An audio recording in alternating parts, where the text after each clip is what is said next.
Pamela Marshall at the Wellness Radio TV and at the Wellness Radio TV podcast. You are in for a treat tonight. There are hundreds of thousands of books that are published every year, which is very encouraging because as we hear about technology and the human attention span falling below a goldfish, writers are still writing and they're still captivating the attention and the curiosity of the human.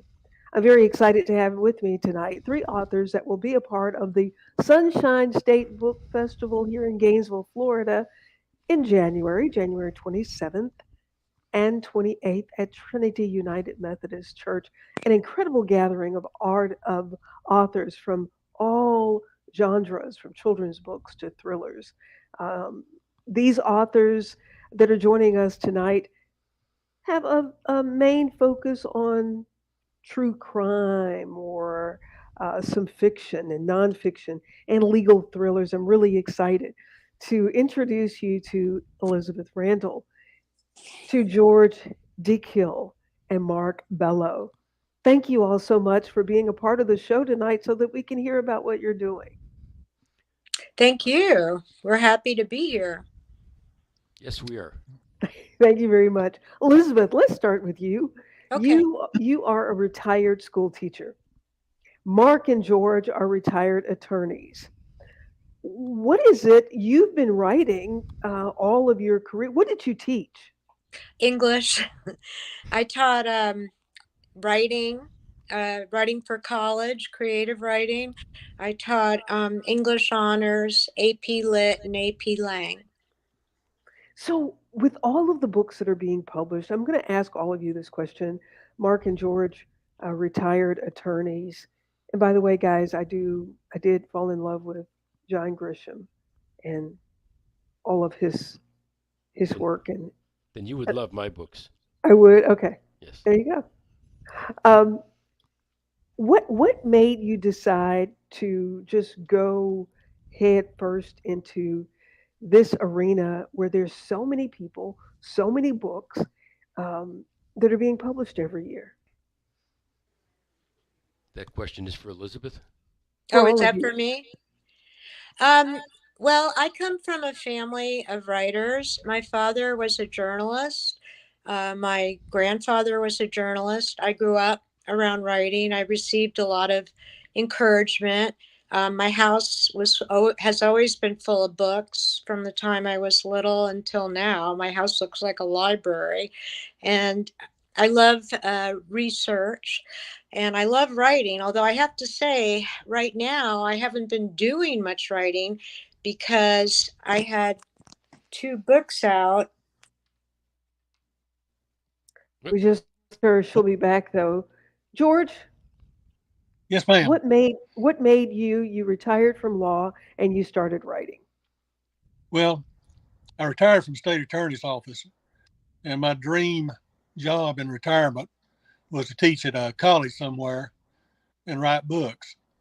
And I got an opportunity to teach at the Florida Law School. And so while I was teaching at the law school, I started writing. The first book I wrote was a textbook for the course that I was teaching. And after that, I wrote a memoir about a case I tried.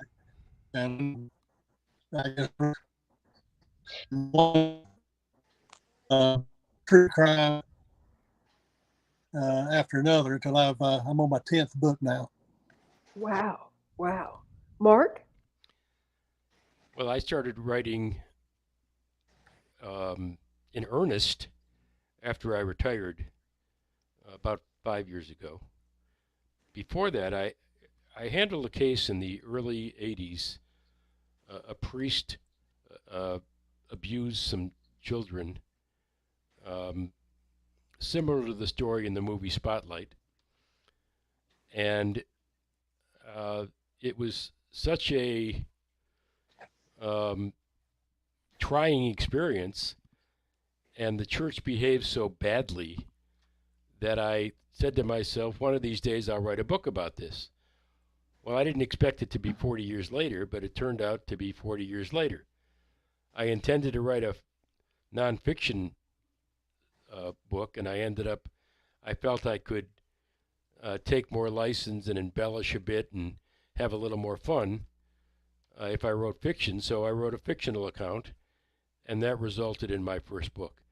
So my writing career started in earnest after I retired from practicing law.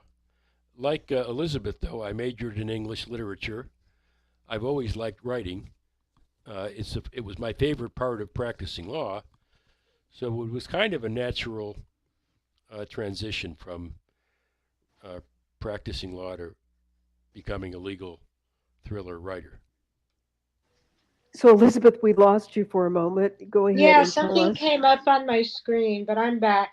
That's interesting, Mark. Yeah, I think a lot of lawyers like English. Is that true of you too, George? My mother was an English, and I taught history. Oh, Yeah, well, yeah, or history too. So, but this month, it seems like nowadays all writers do is marketing, because if you can get published, it's usually a very small publishing company, and they'll help a bit, but you really have to do a lot on your own. And if you're self-published, it's all up to you. So that has been taking up a lot of my time, and I just realized today I haven't really sat down to write in days. And so the marketing for writers today, I think, is really time consuming. And I don't know. It's difficult and expensive. Companies used to do more of it. I don't know. Yeah. Yeah, so Elizabeth, you went through traditional publishing and you're still having to market. Mark and George, were you more self-published? Did you do more? I was. I I was and I am. it. Think about traditionally published. You get copy editors, all kinds of professional help with putting your book together. But when the book gets published, then it's up to you to sell it. They don't do much to promote your book, at least none that I've written. I found is all my books are based in Florida. Even my fiction book is based in Florida. And so what I found that has been helpful is, getting a hold of regional people in my subject area and getting them excited about the book. And then, they're willing to help me put on events like this. Uh, my One of my last books is about past and present historic Orlando. And so downtown Discovery Downtown is helping me launch it by letting me give a tour of some of the sites that I discuss in my book. Elizabeth, your audio goes in and out. Sometimes it's nice and loud. I don't know if it's how you have or you're holding the phone. You may be holding your hand over your speaker. You may be right about that. Yeah, Sorry. Is that better? Yep. much better. Much Oh my better. goodness. Anyway, sometimes, if I'm very regional in my writing, and so I try to target uh, people in the areas I'm writing about to help me launch my books, and it is helpful. Well, as you talk about um, writing and all of the marketing that the author has to do, was that surprising to you? No, not really, because, I go to a lot of book festivals, and, some of them that I apply to say, no, we don't want you. We only want like John Grisham and um, really well known, established New York writers. And although I don't think John Grisham is New York, he's Mississippi, but still, they're not. Some of the festivals are not really welcoming to writers from little presses or self-published. So I wasn't that surprised, but it is a lot of work. I would answer that yes and no. Um, I didn't realize how much work it would be. I didn't realize how expensive it would be. Uh, and I didn't realize how many predators there would be out there. Yeah. You have a situation where uh, Amazon has created a marketplace where anybody with whether they have talent or not, can write a book and post it on some platform. Hmm. That results in a whole lot of people who go into the business of publicizing books, and it's hard to separate the wheat from the chaff. That's the problem I have. I didn't expect it to be such a difficult marketplace. And the other thing you hear, if you write a good book, if if you're talented, people will find your work. There'll be word of mouth. This person will read it and recommend it, and that person will read it and recommend it. And that really hasn't happened for me, despite the fact that most people who read my books love my books.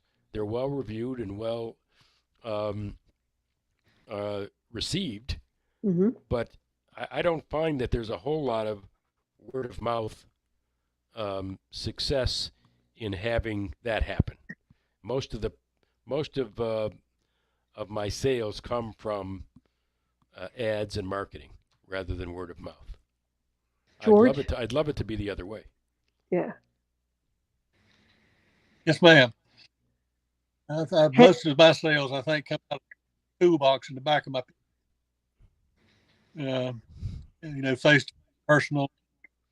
Uh, um,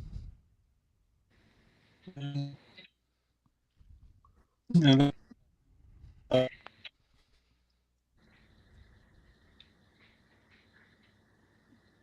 George, your audio is cutting in and out. The Elizabeth, so I'm you have sorry. done fiction. That's okay. That's okay. Fiction and nonfiction. Is there any that you like doing better than the other? That's a good question because this spring and summer, I was finishing up, the editing on two books at the same time. And one was the fiction book, and one was the nonfiction book. And I just found it very satisfying to switch between the two. I'd spend so many hours on one and so many hours on another. The only reason I lean more towards nonfiction is because it's easier to get published. Is And that right? plus, I wouldn't have guessed that. it's much easier to get published. I have like six unpublished fiction books and one published fiction book.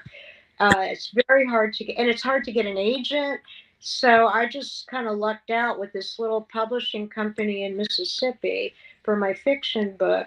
But the reason I lean towards nonfiction is because my husband and I work together as a photojournalist team.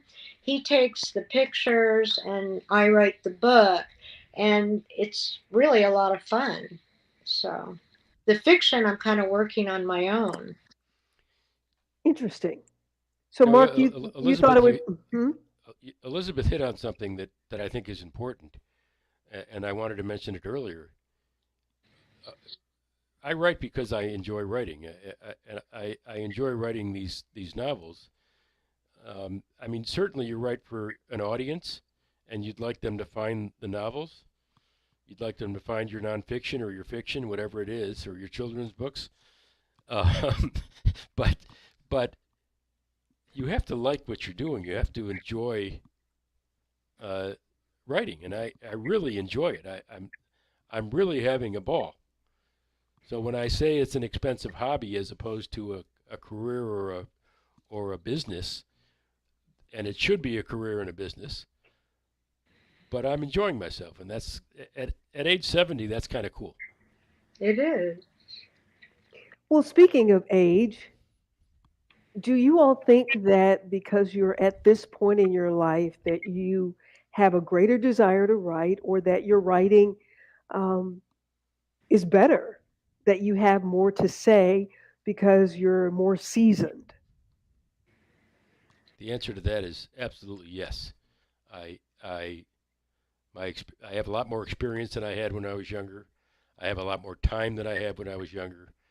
I have a lot more. When I say experience, life stories. Uh, Grabbing material and turning it into fiction. Uh, it wouldn't have occurred to me in my 30s. I didn't have time in my 30s. I was too busy earning a living and raising a family. So, what this has done for me, aside from, um, if we want to call it a business, aside from being a business, is at age 70, instead of being retired and sitting on a beach or playing golf, I get to do something meaningful, and that's why I enjoy it so much. Mm-hmm. George or Well, Elizabeth, go ahead. yeah, I've always been writing. I started with poetry when I was young. And do I think I'm a better writer now than when I was younger? Yeah, I agree with Mark. But I don't know if well, you have to write to become a good writer.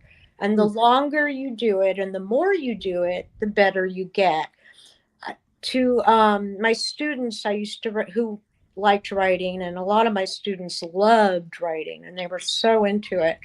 I would recommend Stephen King's book on writing, because he said a writer writes and a writer reads, and that is what should take up the biggest chunk of your time. So I guess, if you start young, by the time you're in your 30s or 40s, you might be a fairly formidable writer, but the longer you do it, the better you're going to get. That A is so, that writer is so true. writes and a writer reads. Mm-hmm. George? Yes, ma'am. The type of books I write, I could not have written when I was in my 30s or 40s. I write about famous trials, and I critique the actions of lawyers on both sides, and also judge. And it takes a heck of a lot of experience and knowledge that takes almost an entire career to get. So, written in my 30s, it's been a whole very different from what I'm writing now. So speaking of, so your books are more true crime. So would there Right. also, as you were practicing law, would you have felt like you might have been telling some stuff that you didn't need to tell while you're practicing? Nobody can come get you now. Weren't allowed to tell. At the end of a career as a prosecutor, you don't have a big pension, but you've got a lot of good war stories. The problem is putting them on paper. People involved in the war stories are still alive, and they might take exception to what you say. So any trial that I write about, I pick out trials dead. Nobody can do you that way. You pick out trials about people that are dead. Not just dead, all of the actors are dead. The last three books I've written have been cases tried in the 1890s. Ah, interesting. I was also a freelance writer while I was, when I was younger. And that was good practice too for learning to be a writer. And I learned very quickly, especially with, nonfiction, that if you make a mistake, people are going to be really mad at you. And so I learned to be very precise with my nonfiction, and with my fiction to use a lot of detail. And I agree with you, George. I use a lot of stuff from my life in fiction and just disguise it so that no one can get mad at me. So, in this day and age of electronics, and why do you continue in books are not going away. Mm-mm. You all know that, but that's not necessarily the image. That's not necessarily the press. That's not necessarily the headline. What do you say to those who feel like books are going away? Well, the answer to that is, even if they are, there are so many different alternatives to reading a physical, hold a book in your hand book. You've got ebooks, you've got audiobooks. You can turn your book into a podcast. You can turn your book into a script.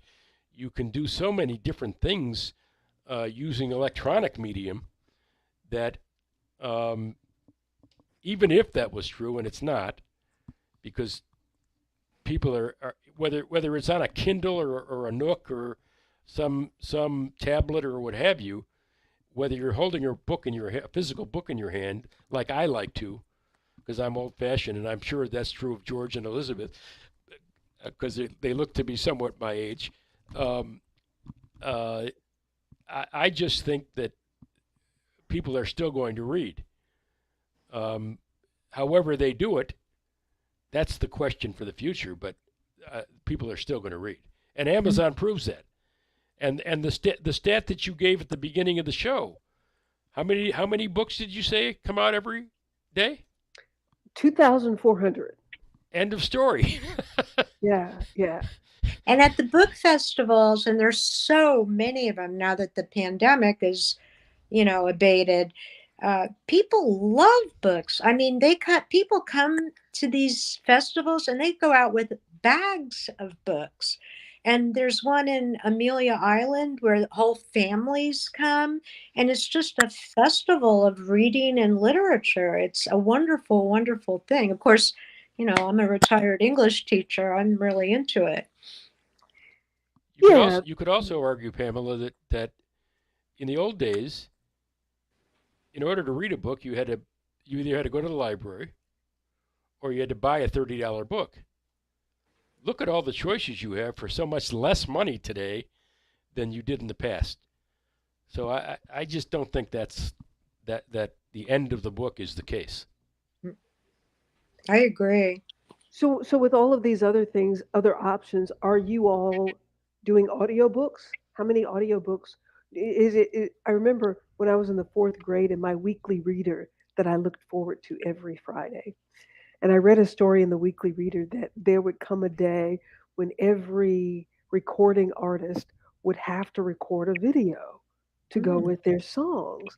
And I thought, wow, I don't know when that would happen. I was in the Or 4th grade. why? Or why? Yeah, because we still had the jukebox. And so how do you do that? And it's true. I mean, there are people just like we have writers that are publishing today because of self-publishing and KDP. You know, they're artists, street artists who now have videos. So with all of these options, do you have do you feel that you should have all of your books on audio? I have Um, I have I have 5 of my books on audio. My first 5 Zachary Blake legal thrillers are on audio. Um, it's difficult. It's difficult. It costs a lot of money. I haven't seen a whole lot of. I'm not going to say nobody's buying them because they are selling, but they don't sell as well as a Kindle or a Nook. So it becomes a cost issue for me. Hmm, okay. Amazon will put your book on Audible if you get, I think it's 42 reviews. And Automatically? for what? Yeah, they'll do it. If you get 42 reviews, they'll put your book on Audible. And Okay. but in my case for this book, Murder in St. Augustine, um, I had someone approach me and he said, look, I have a friend who has a studio. I'm approaching several different authors. Come in and we'll put this on audio. Hmm. And we did it. It didn't cost me a dime. Wow. And I'm gonna look into that. and it's been up there 2 years and it's done pretty well. Time out a second. I'm going to be in St. Augustine in mid-October. Yeah. Where did this murder happen? I want to stay away from that place. It was in 74, Mark. Oh, all right. So I'm somewhat safe. I hope so. So, George, are your books on audio? I've got one book on audio, and I didn't know it was on the public audio. And the way I found out about it was I was just browsing Amazon. There's my book on audio. And it's been on audio now for about 4 years. And according to Amazon, it sells well. But I have got zero as far as royalties are concerned for that book. And the publisher explains that. Oh, go ahead. I didn't mean to. No. The publisher explained. I want to hear this.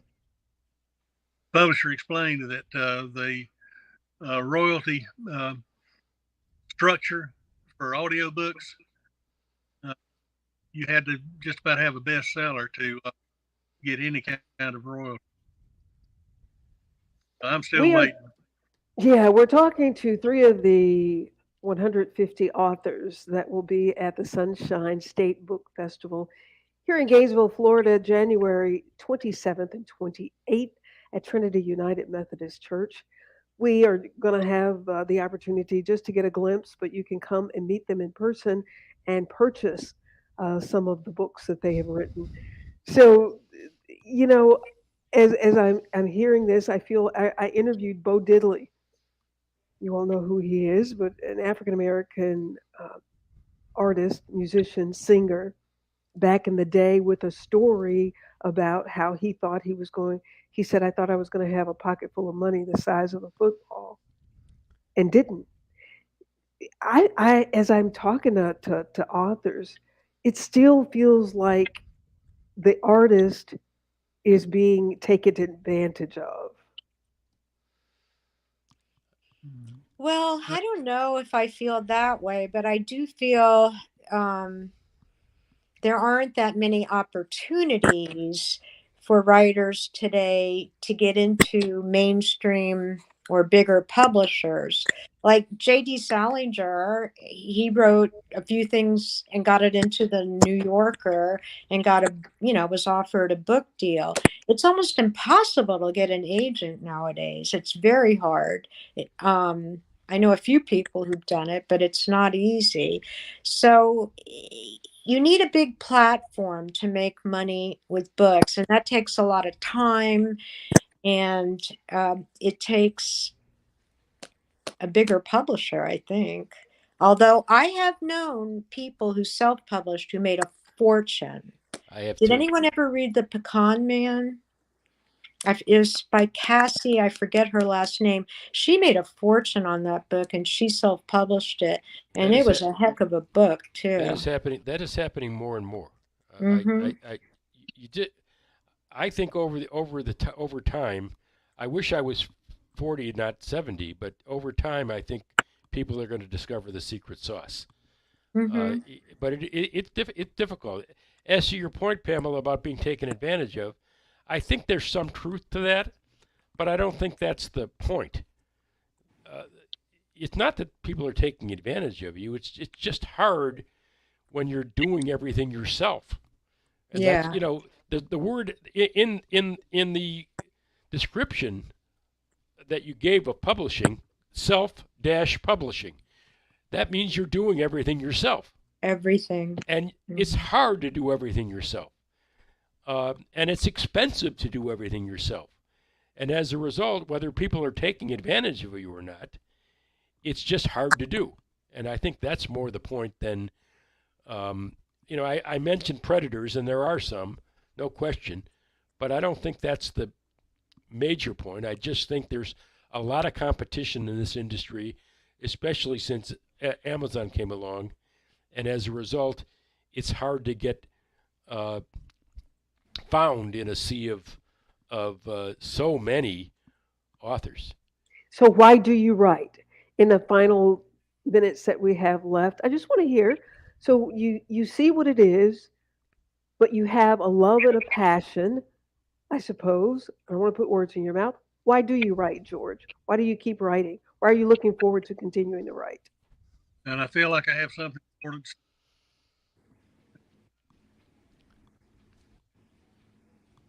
It's gone. George, we're not hearing you. Going to be on There he is.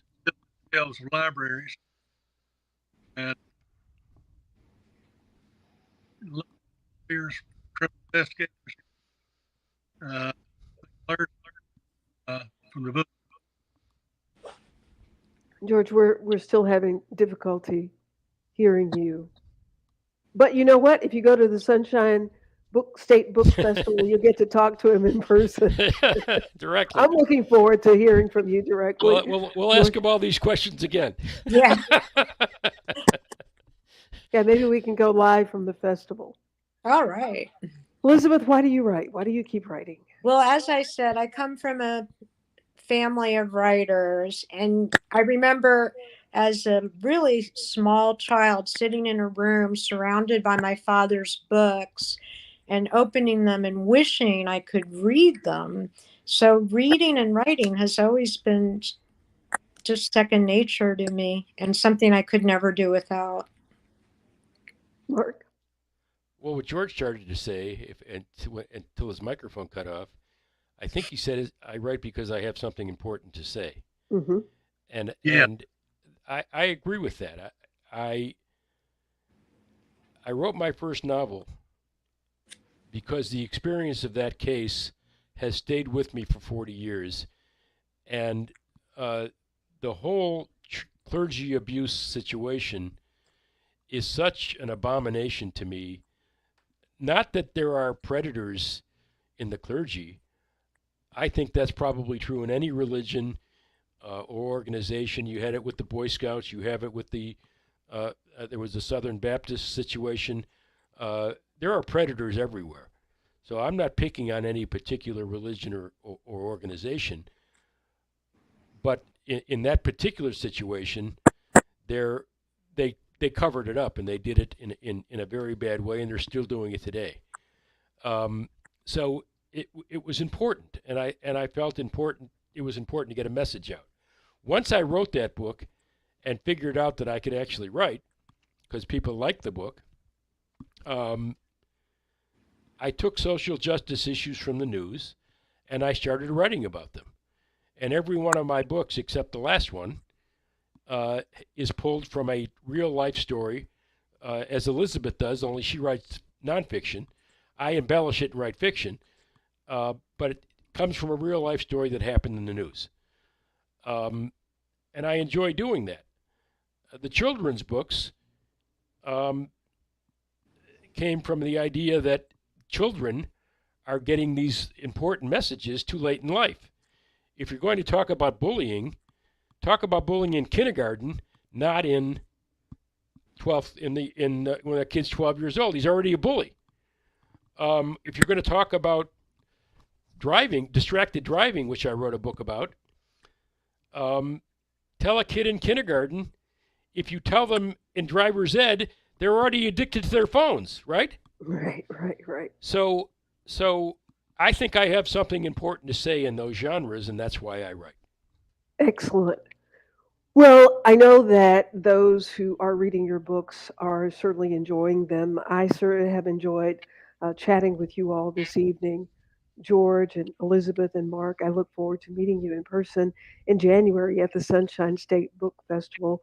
We're expecting a lot of people to be there, a lot of hungry people who are thirsting for knowledge and just some fun reading. And I thank you for lending your time this evening I to can't talk wait. about. Thank you Yeah. for having us. And I look Absolutely. forward to meeting all of you at the festival. Absolutely. Again, Thank you, George, as well. George, I'm going to have to make sure I come with my camera so I can do an interview with you so that we can actually hear all of it. Okay, George? Okay. Thank Yep. you. Okay. Everybody, we thank you for being with us. We will have more interviews with artists on Monday and then again on Friday on At the Wellness Network. Speaking of writing books for children, I wrote a book on forgiveness, and I think the same thing about that. We ought to be talking about forgiveness in the first grade. We didn't get a chance to read any of your books. We hope that we'll be able to do that at the festival, perhaps. I do appreciate everybody watching and listening. Please, if you're watching on YouTube, make sure that you subscribe to our YouTube channel so you can be informed every time we have one of these fantastic interviews. Our goal is to enlighten, inspire, and to educate, and I hope we did that for you this evening. I'm Pamela Marshall at the Wellness Radio TV and at the Wellness Radio TV podcast. Remember, there is healing at the well. Make it a fantastic moment. We'll see you next time.